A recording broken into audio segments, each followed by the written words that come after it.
안녕하세요. 출근길입니다. 점심을 먹고 출근을 하는데 가끔씩 지금 와이프가 집에 없어가지고 처방에 갔거든요. 가끔씩 회사 밥 이럴 때 먹어야 되는데 먹기 싫을 때 있잖아요. 그래서 그냥 밖에서 제가 좋아하는 거 사 먹고, 제가 커피를 좋아해서 커피도 사 먹고, 어제도 그렇고 오늘도 그렇고 맛있는 거 먹고 출근을 하네요.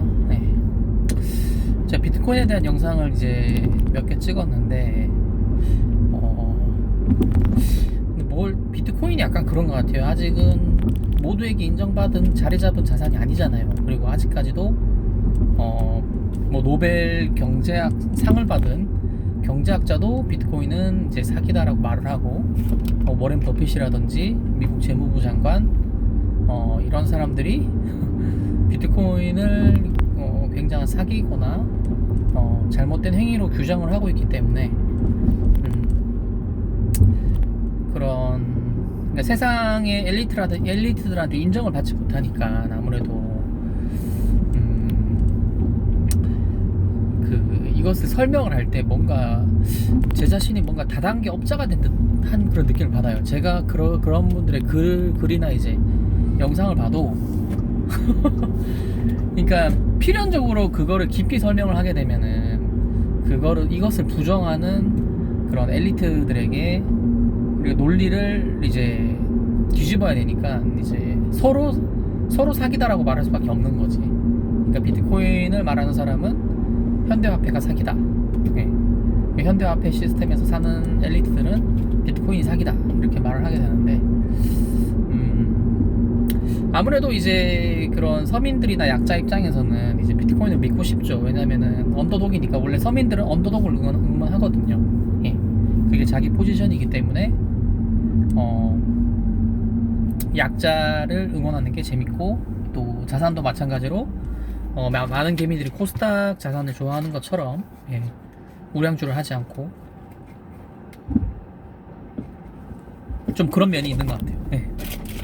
근데 이런 뭐랄까 신념 체계의 문제가 아니라 이제 객관적인 팩트로서만 비트코인을 설명을 해야 하는데, 그런 설명을 제가 하고 싶어하는 부분이고, 막연하게 뭐 믿어야 된다, 세상이 바뀔 것이다, 이런 음모론적 이야기 말고 명확한 팩트라면은 이제 역사죠, 역사. 그러니까 비트코인이 계속해서 이제 덩치를 불리고 있어요. 가격적인 면에서도 그렇지만은 그런 사람들한테 이제 많은 국가, 그리고 비트코인을 소유하는 사람들이 굉장히 계속 무려 14년째 계속해서 늘어나고 있습니다. 이게 팩트예요, 팩트. 그리고 한 번도 해킹당한 적이 없고, 이것이 팩트란 거죠, 결국에는. 그래서 이것은 진품이냐 가품이냐, 이 시스템이 진짜냐 아니냐에 대한 논의는 사실은 검증이 끝난 거라고 생각을 합니다. 루나같이 하루아침에 거품이 되는 코인들이 있는데 14년 동안 이런 신용과 시스템 위기를 겪지 않았다는 거니까. 중국이 갑자기 채굴 금지를 시킨다거나 뭐 이런 일이 발생했음에도 불구하고 계속해서 가치를 유지하고 있다는 것이죠. 이것이 팩트고, 시스템만은 이제 신용을 해도 될 것 같아요. 그런데 이제 왜 엘리트들이 이런 비트코인을 부정을 하냐, 이제 여러 이유가 있겠지만은 첫 번째로 비트코인은 내재 가치가 없습니다라고 말을 하는 거죠. 이제 그 비트코인의 내재 가치라는 뭐냐 그러면은 주식은 회사가 있고 부동산은 땅이 있는데 주택은 주거의 용도가 있고 있는데, 비트코인은 이런 내재 가치가 없습니다. 그러니까 말 그대로 사람의 신뢰를 기반으로 하는 시스템인데, 이때까지 없었던 거라는 거죠. 이제 그 화폐라는 것도 결국에는 비트코인이랑 똑같은 건데, 이제 그 화폐라는 것은 그래도 그 나라 정부가 보증을 해주는 거잖아요. 이만큼의 돈을 보유를 했을 때 그 중국이란 나라, 미국이란 나라 갑자기 신용 있는 국가, 우리나라 같은 국가에서 이 돈은 못 쓰는 거야, 이제 이거 가진 사람은 현금은 아무 쓸모가 없습니다 라고 말하지 않잖아요. 국가 신용도의 문제이기 때문에. 그래서 당연히 신용이 굉장히 강한 거죠. 그 국가에서 인정하고 사용할 수 있게 해준다는 그런 보증이 있기 때문에 현대 화폐는 그래도 그런 신용을 가지는데 비트코인은 아무것도 없지 않냐. 국가도 없고 어떤 만든 기업에서 보증을 해주는 것도 아니고, 그러니까 뭐 삼성페이나 카카오페이에서 어떤 은행권에서 내 돈을 가지고 있었다가 이제 어떤 결제에서 문제가 발생을 하면은 그것을 어떻게든 본인의 과실이 맞으면은 보상해줘야 되는 그런 측면이 있잖아요. 근데 이제 비트코인은 그런 데 없다는 거죠. 기업 주인 국가도 없고 주인 기업도 없고 개인도 없습니다. 예. 그렇다 보니까 이제 우리는 비트코인을 구매해서 거품이 됐을 때, 사라졌을 때 뭔가 구제해 줄 수 있는 게 없다 보니까 이제 그것이 굉장히 위험하다는 거죠. 엘리트들이 보기에는 어느 정도 일정 부분 맞는 거고요. 이제 근데 그것이 14년간 유지된 힘이 무엇인가? 일단 시스템이 거기에 들어간 기술과 시스템이 거짓이 아니고 이 부분은 참이고, 그리고 이 커뮤니티가 계속해서 확장하는 데에는 이제 이유가 있는데, 그게 뭐냐면은 그 국가 간의 환율 문제로 뭐 베네수엘라나 아르헨티나나 브라질이나 터키나 뭐 이번에 우크라이나 러시아 국민들이 자청해서 비트코인을 산다는 거예요. 그러니까 한마디로 말해서 그분들은 재테크적인 면보다는 생존에 관한 문제인 거죠. 자기가 보유한 이제 화폐가 빛의 속도로 하락을 하니, 빛의 속도까지는 아니지만 그 화폐 가치를 보존하기 위해서 달러나 비트코인을 바꾸는데, 그 개인의 선택에서 비트코인이 있다는 것이죠. 금, 비트코인, 달러 중에서. 근데 이제 비트코인이 상승폭이 크다 보니까 이제 비트코인이 위험성이 있지만은 비트코인에 초이스하는 사람들이 많은 것이고, 예. 그리고 이제 금이나 달러 같은 경우에는 뭐 전쟁 같은 상황이 발생을 했을 때 소지하기가 힘들잖아요. 그러니까 뺏길 수가 있잖아요. 예. 잃어버릴 수 있고 도둑 맞을 수 있고. 근데 이제 비트코인은 내가 비번만 까먹지 않으면은 아무것도 없어도 내가 이제 그 나라에서 핸드폰을 구하거나 PC방에서 인터넷을 할 때 이제 내 지갑을 찾아서 이제 비트코인을 꺼내 쓸 수 있으니까 약간 그런 데이터 자산으로서 약간 장점이 있는 거죠. 그러니까 비트코인은 한마디로 말해서 필요에 의해서 커지는 측면이 있다는 거예요. 그러니까 현대 화폐의 모순 때문에 요걸 해결할 수 있는 게 비트코인 대안으로서 이제 채택이 되고 있다는 거지. 근데 이것이 이제 기축통화국인 미국이나 이제 각국의 중앙정부에서는 이제 탐탁치가 않은 일인 것이죠. 예.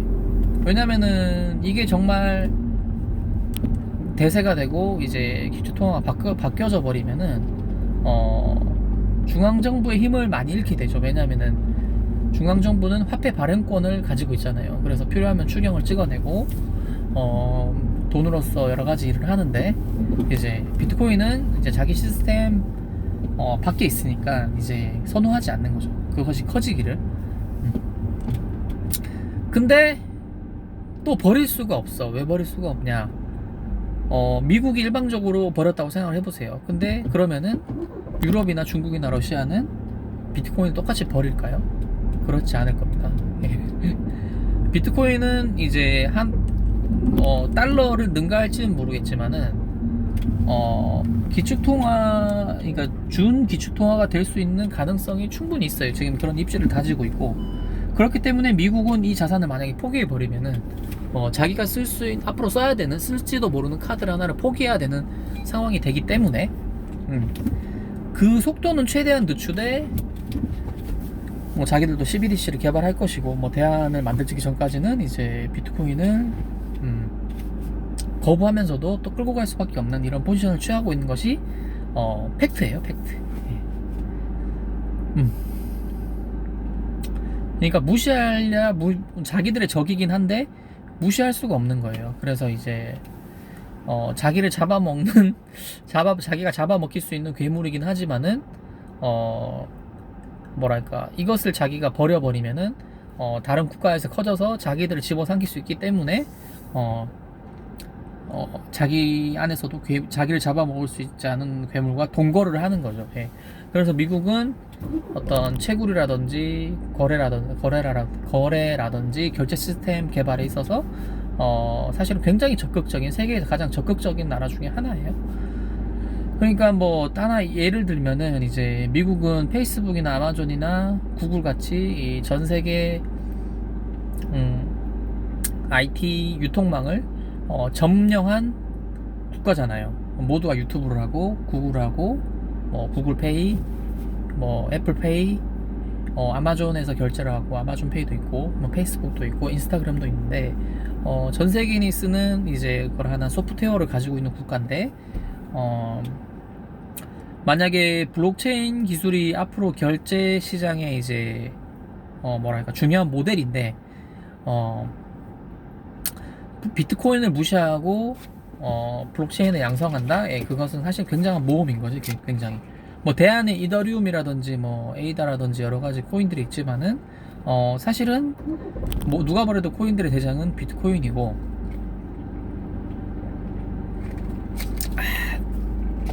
뭐 그렇기 때문에 미국은 빅테크를 세계적인 빅테크를 가장 많이 보유한 국가로서 비트코인을 예,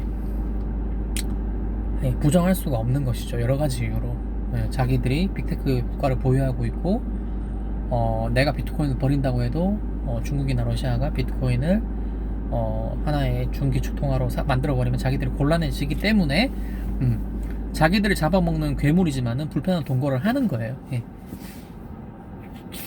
그래서 이제 이것이 비트코인의 현실이고 이런 비전을 보고 투자자들은 사실은 어느 정도 현실적인 감각으로 투자를 하는 거예요. 그래서 이 부분을 말씀드리고 싶고